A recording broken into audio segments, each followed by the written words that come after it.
Kapolda Sulawesi Utara Irjen Pol Setio Budianto melakukan pengecekan sarana dan prasarana serta kesiapan personel Polres Tomohon dalam melakukan pelayanan terhadap masyarakat. Dan kedatangan Kapolda tersebut disambut oleh Sekretaris Kota Tomohon Edwin Roring. Kapolda Sulawesi Utara Irjen Pol Setio Budianto dalam kunjungan kerjanya di Polres Tomohon melakukan pengecekan sarana prasarana, kesiapan personel hingga menyerahkan sejumlah bantuan kepada perwakilan tokoh agama, personel Polri yang sakit, purnawirawan Polri, korban bencana alam, serta masyarakat kurang mampu lainnya. Presiden.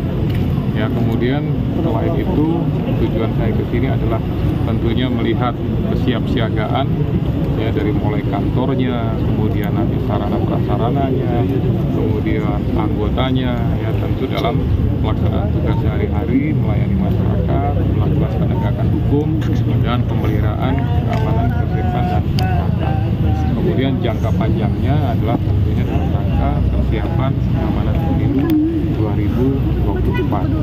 Ya, mudah-mudahan apa yang nanti akan dilaksanakan oleh seluruh anggota Polres Tomohon ini, dan saya lihat tadi bagaimana penyambutan mereka, semangat. Nah, itu yang harapan kami dalam pelaksanaan tugas juga tetap menunjukkan sebuah semangat untuk melayani, kemudian bertindak. Sementara itu, Wali Kota Tomohon melalui Sekot Edwin Roring dalam sambutannya mengatakan bahwa kehadiran Kapolda Sulut dapat memberikan motivasi di tengah berbagai upaya pembangunan di Kota Tomohon. Pemerintah Kota Tomohon pun berharap sinergitas dan hubungan kerjasama yang sudah terjalin dapat terus ditingkatkan demi mewujudkan pelayanan kepada masyarakat yang lebih baik. Dari Tomohon, Armando Loho melaporkan untuk Kawanua TV.